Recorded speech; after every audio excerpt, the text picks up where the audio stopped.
right, welcome to episode 97 of Credit 101. In this episode, we're going to talk about how you guys can get your tax refund early. A lot of people, when you got, like a lot of people, they file tax, they be so happy to get that big refund at the end of the year or in the beginning of the next year. And it's like, you could have got a lot of that money when you really needed it the most, especially for those people that's taking out loans just to pay for certain bills and then they catch up on those payments when the tax refund come out. Did you know you can get that money monthly? Early, and it all factors into what you're actually filing, the different withholdings that you're doing. So at your job, you can let them know that you don't want to get a lot of money taken out of your check. You can change up your withholdings. I was literally meeting someone over the weekend. He was talking about like, hey, I put down that I had a wife, they got so many kids. He was like, they didn't take much out of his checks. His checks was very lovely, but he said he did owe a lot of money because he didn't have like kids. So I would not suggest that, but I do suggest changing your withholding so that you can possibly, and you can play with the numbers too, so, that you can possibly get more of your money back every single month. Now understand that you're getting your money early, so your check may go up like, dang, I'm getting an extra $300 now. You may find that that may be the case, right? But understand that you're not going to get that big refund like you're probably used to at the end of the year. But it's a lot of people, like I said, that wait for that big refund, but they were using credit cards, paying interest on their credit cards when they could have just took their money now in terms of their tax refund. They could have changed their withholding and got that money now where they did not need to use credit cards and loans and all these different things. That would save them so much money. So I do suggest that for you all.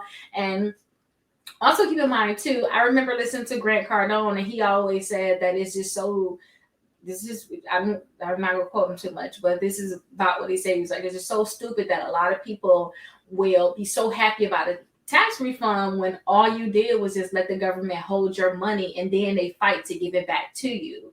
He's like, I would rather have to pay them some money than for me to fight for them to give you my money back. So forget, even when you file your taxes, if you do have dependents, you can add all of that up. So say if you, at the end of the year, you find out you have to pay, an extra $400, you have to pay $400 instead of getting a tax refund. Actually look at how much money you got throughout the year too, because you may think, oh my gosh, I got a lot of money, but then you may feel salty when you find out you do owe $400, or you want to get a tax refund of $2,000, but you're used to big tax refunds. But to me, I would rather get that money throughout the year, do something positive with it, invest it, do something with it, and then do not rely heavily on that, and you'll be fine. But that's a way that you can do it. Just go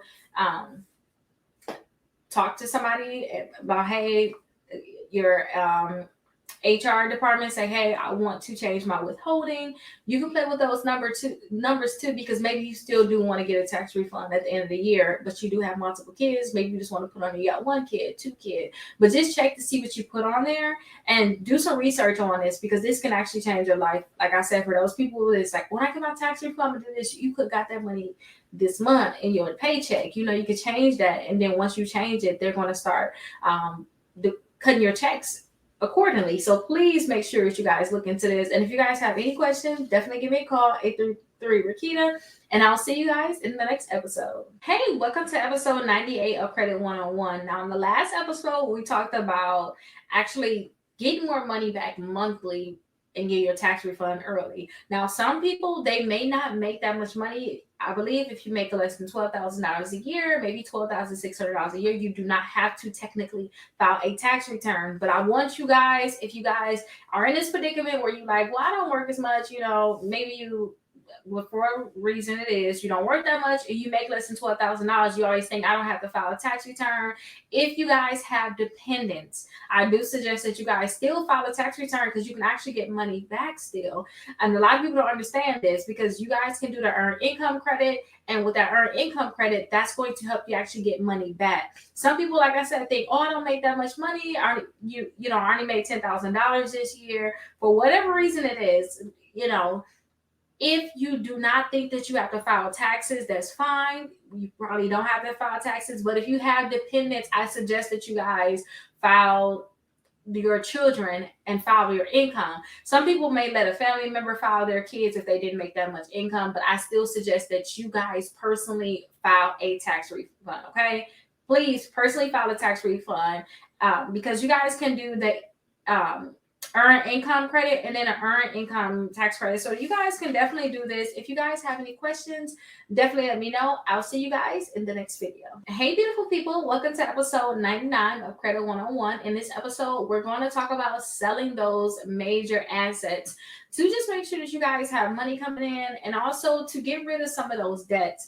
Sometimes I see people have multiple vehicles that they could possibly sell instead of bringing on more debt. Maybe they're not even using that vehicle. I highly suggest that you guys think about selling these different assets. And these are just major assets. And when I think of major assets, I'm thinking about your car and I'm thinking about possibly a house or if you have like additional properties. I do suggest that maybe you want to go that route. If you got certain properties there, you own them free and clear, maybe you want to just take money out and then go ahead and pay those different debts, especially if you're in trouble before thinking about filing for bankruptcy or anything like that. But I do suggest that this be an option for you. If you have major assets just sitting around, think about just selling them. I remember just sitting on certain things and just freezing. Like if you have these different assets, sell them. Especially if you guys are going through you think about you like if you're going through the foreclosure process, please try to see if you could sell that property before doing a foreclosure because you may get more money than you could ever think about. And a lot of these realtors out here, and they'll be happy to help you sell your property too. Instead of doing a foreclosure, they'll be happy to help you sell your property because you can use that extra money to pay off any liens or anything that's attached to your property. Or if you sell a vehicle, you can help to get rid of a lien. You can pay off those different liens, and now you have extra money, hopefully, or will help you even break even instead of them selling your house at some type of auction where you're not getting a lot of money for it. So please keep this in mind. Sometimes you may have other vehicles too that's just sitting around, but you got a lot of credit card debt. Think about selling your car, like your extra cars, to pay off this credit card debt because it can actually help you get so far ahead. So if you guys have any questions about this, definitely let me know. But I just want to put that bug in your ear if you're having problems. Like think about selling your major assets, depending on what they are, if you got a lot of debt that you need to get rid of. And I'll see you guys in the next video. Hi, we are officially at 100 episodes. Could you imagine that? Like 100 episodes of Credit 101. So welcome to the 100th episode of Credit 101. I am so happy that I've stayed consistent with doing this. This has not been easy for me, but I'm happy that I stay consistent.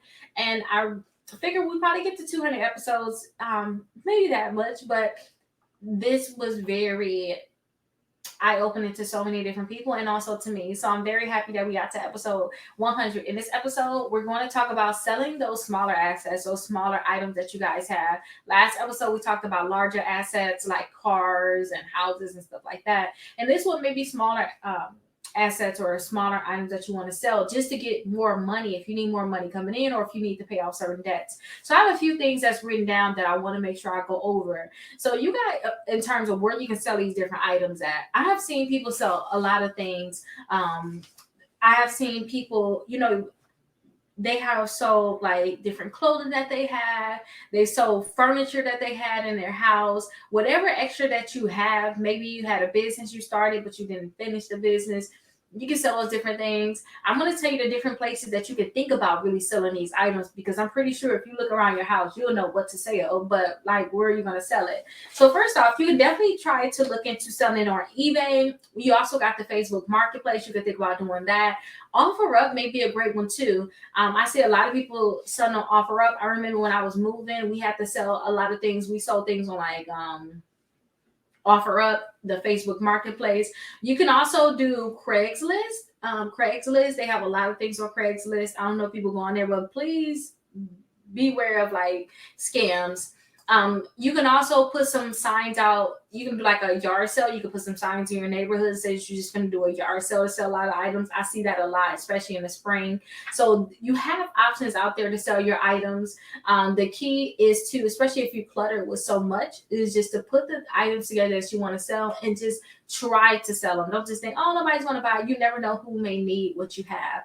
But definitely you guys can sell these different things. My favorite ones though, when I like to look for things right now, I love to look on the Facebook Marketplace. Like I love looking on there. OfferUp, it's neither here or there. And I love to go in the neighborhoods and see like different people selling different things because I just love how open it is. And I think I have found, like, I remember it was a childcare going out of business. I had a daycare at the time. I bought like a lot of stuff from them. So definitely, you guys can sell items just like a yard sale, just at home, okay? And you can even tell people on Facebook Marketplace if you want to, but beware of scammers or crazy people. Let them know that you're doing this sale. But that's what you guys can do to sell these different smaller items. If you guys have any questions, definitely give me a call, 833 Rickita. I'll see you guys in episode 101. Like, can you believe it? All right, I'll see you guys there. Bye bye.